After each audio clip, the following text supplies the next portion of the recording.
Hey guys, to find your Kraken USDC wallet address, sign in to Kraken and hit search at the top. Press USDC. Excuse me, I hold it. And hit deposit button. Select the specific network you plan to use, right? Like Ethereum or Polygon, Inc, Arbitrum, One, etc. In my case, I'm gonna use Ethereum.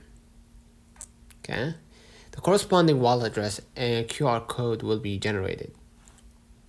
Alright, which you can copy or scan for your deposit.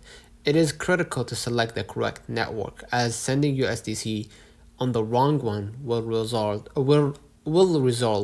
in lost funds. So I'm gonna hit copy, go ahead to your favorite wallet and hit send, basically, and select for USDC token, and basically you can allow pasting.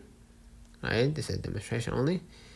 Enter the name, or excuse me, the address, username or address for this matter. Okay, so yeah, let me know in the comments if this video helped you. Don't forget to like and subscribe. See you in the next one.